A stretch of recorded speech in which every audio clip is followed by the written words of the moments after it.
علی بھی سوال ہے، اگر نماز کی حالت میں زکام کی وجہ سے 3 بار سے زیادہ ناک پہنچنی پڑ جائے تو کیا نماز ٹوٹ جائے گی؟ یہ فقہ حنفی نے مشہور کیا ہوا ہے کہ جی آپ نے 3 دفعہ اگر ہاتھ اٹھا لیا تو آپ عمل کثیر کر لیں گے، اور عمل کثیر جو ہے نماز کو مکروہ تحریمی واجب الادا کر دیتا ہے۔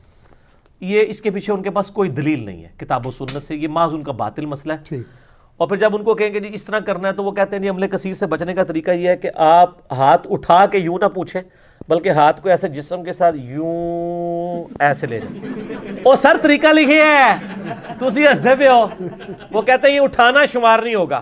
اس طرح آپ 20 دفعہ بھی کھجلی، کہتے ہیں اگر آپ کو اب 34 دفعہ کھجلی ہوئی ہے کمر پہ، ایسے کریں گے تو نماز ٹوٹ جائے گی، لیکن اگر آپ ایسے کر کے ایسے جا کے کریں گے نا پھر نہیں ٹوٹے گی۔ سر یہ لکھا ہوا ہوتا، نہ لکھا ہوا ہو تو آپ مجھے پکڑ لیں، آپ درِ مختار کھول لیں، بہار شریعت کھول لیں، بہشتی زیور کھول لیں، انہوں نے طریقے بھی بتائے ہوئے ہیں۔ ٹھیک، سر ایڈی اوکھی نہ کرو، اس تو سے بندہ کوئی کہے گا یار میں نماز پڑھ ہی رہا، ایڈی اوکھی ہوگی زکام۔ آپ نماز کے اندر ضرورتاً کوئی بھی کام کر سکتے ہیں۔ بخاری مسلم میں موجود ہے، حضرت عبداللہ ابن عباس کہتے ہیں نبی علیہ السلام نماز پڑھ رہے تھے تہجد کی، تو میں بھی رات کے وقت اٹھا تو دیکھا، میں بھی ادھر سویا ہوا تھا، میں بھی حضور کے ساتھ جا کے بائیں طرف کھڑا ہو گیا، تو آپ علیہ السلام نے نماز کی حالت میں کان سے پکڑ کے نہ مجھے یوں دائیں طرف کھڑا کیا۔ ان کے نزدیک ہوتا تو نماز ٹوٹ جاتی، اتنا بڑا عمل کیا۔ پھر ابو داؤد ترمذی میں سنن اربعہ میں آپ کو حدیث مل جائے گی کہ اگر نماز کے دوران سانپ یا بچھو آ جائے تو اس کو مار بھی سکتے ہو۔ ٹھیک، اسی لیے اندھیرے میں نماز پڑھنے کو ناپسند کیا گیا، ایسی جگہ پہ جہاں پہ خطرہ ہو۔ اگر کہیں پہ خطرہ نہیں ہے اور آپ بالکل ڈم سی لائٹ میں نماز پڑھتے ہیں، مکروہ نہیں ہے، یا آنکھیں بند کرنا مکروہ نہیں ہے۔ وہ آنکھیں بند کرنے کو اس لیے یعنی علماء نے فقہاء نے یعنی اس لیے لکھا ہے کہ ہو سکتا ہے کوئی اس طرح آ جائے۔ جی، اور پھر آپ کو خطرہ یہ بھی ہوتا ہے کہ آپ رفع الیدین سے نماز پڑھ رہے ہوں کسی ایسی مسجد میں کہ جہاں پہ بغیر رفع الیدین والوں کی مسجد ہو، پھر تو آپ کو آنکھیں کھول کے نماز پڑھنی چاہیے۔ بلکہ سنن نسائی میں حدیث ہے کہ نبی علیہ السلام نماز پڑھتے ہوئے بغیر گردن ہلائے آنکھوں سے ادھر ادھر دیکھ لیا کرتے تھے۔ یہ بعض کا ضرورت بھی پڑ جاتی ہے، یعنی آپ نماز پڑھ رہے ہیں تو آپ کوشش کریں آپ گھڑی کے سامنے نماز پڑھیں، اگر یعنی آپ کی گھڑی پہ بھی اگر آپ کو نظر دورانی پڑتی ہے کہ جماعت کا ٹائم نہ ہو جائے تو یہ جائز ہے، گردن نہ ہلے، یہ عمل کثیر نہیں ہوگا۔ اس طرح زکام اگر کسی کو ہے وہ بار بار پونچھتا ہے تو کوئی حرج نہیں اس کے اندر، پونچھ سکتا ہے۔ موبائل بول پڑے ایون، جی، تو موبائل وہ لوگ بولنے دیتے ہیں، وہ کہتے ہیں سمجھتے ہیں کہ جی وہ ایک بندے کی نماز کا ساروں کی خراب ہو رہی ہوتی ہے، وہ سمجھتا ہے میری نماز خراب ہو جائے گی۔ موبائل نکالیں آرام سے اسے آف کریں۔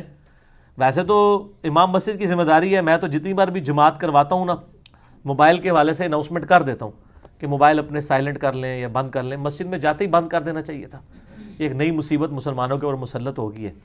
تو اب اجتہاداً جس طرح آپ صف سیدھی کرواتے ہیں موبائل بھی بند کروایا کریں۔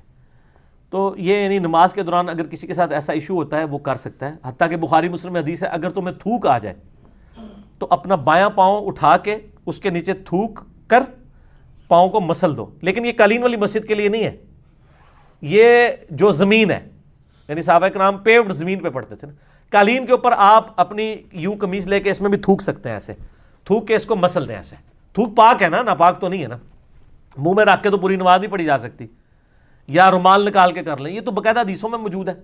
صحیح، تو یہ سارے ان کے فقہ کے تحت تو سارے عمل کثیر بن جائیں۔ تو بعض کا جینون ضرورت ہوتی ہے آپ کو نماز کے دوران یعنی خیال رکھنا پڑتا ہے اور چیزوں کو دیکھنا بھی پڑ جاتا ہے، خصوصاً ایسی مسجدوں میں یعنی جہاں پہ آپ دوسرے مکتبہ فکر کی ہیں اور آپ کے اگر ارد گرد آ کے ایسے بندے کھڑے ہو گئے ہیں تو آپ کے ساتھ کوئی بھی ایکٹیویٹی پرفارم کر سکتے ہیں۔ بچے، ٹھیک ہے، وہ ہمارے وہ شہزاد بھائی نے ایک لطیفہ سنایا تھا، کدھر تھی، کراچی تھی وہ اور شیعہ کی مسجد، ایک شیعہ بھائی جو ہیں وہ دیوبندیوں کی مسجد میں نماز پڑھنے کے لیے چلے گئے، تو مسجد تھی وہ سٹانچ قسم کے دیوبندیوں کی نا۔ اب آپ کو پتہ ہے شیعہ رفع الیدین سے نماز پڑھتے ہیں اور ہاتھ چھوڑ کے، حنفی جو ہے بغیر رفع الیدین کے پڑھتے ہیں اور ہاتھ نیچے باندھ کے۔ اب جس شیعہ نے پہلے نہ دیکھا ہو کہ حنفی کس طرح نماز پڑھتے ہیں تو وہ کہے گا یار یہ کس طریقے سے نماز پڑھ رہا ہے، اور جس حنفی نے نہ دیکھا ہو شیعہ کس طریقے سے نماز پڑھتے ہیں تو وہ کہے گا یار یہ کس طریقے سے نماز پڑھ رہا ہے۔ تو وہ بندہ جب نماز پڑھ کے فارغ ہوا تو اس کو 5-6 وہ داڑیوں والے بڑے بڑے وہ پرنوں والوں نے گھیر لیا اور کہا جی اے تو کس طرح نماز پڑھ رہا ہے؟ کہتا ہے میں بھی تمہیں پوچھنے لگا تھا تسی کس طریقے سے نماز پڑھ رہے ہو؟ کہتا میں بھی آپ سے یہی سوال کرنے لگا تھا کہ تسی کہڑے طریقے سے نماز پڑھی ہے۔ ٹھیک ہے، تو جس طرح آپ سوچ رہے ہیں کسی کے بارے میں تو سر آپ کے بارے میں بھی لوگ یہی کچھ سوچ رہے ہیں۔ اگر آپ کہہ رہے ہیں نا سوائے ابلیس کے جہاں میں سبھی تو خوشیاں منا رہے ہیں، تو سر وہ بھی آپ کے بارے میں یہی سوچ رہے ہیں کہ آپ بھی ابلیس والا کام کر رہے ہیں، دونوں ایک دوسرے کو ابلیس کہہ رہے ہیں۔ اگر حسام الحرمین میں یہ لکھا ہے کہ یہ واجب القتل ہیں دیوبندی، تو المہند المفند میں بھی لکھا ہوا ہے کہ بریلویوں کے جو بڑے بزرگ ہیں یہ شیطانی لشکر ہے جو ہم پہ حملہ آور ہو گیا. تو دونوں نے ایک دوسرے کو ٹائٹل دیے ہوئے. سر پھر ہم تو پھر آپ کو پتہ نا حسب حال ہی کرتے ہیں سوالات کے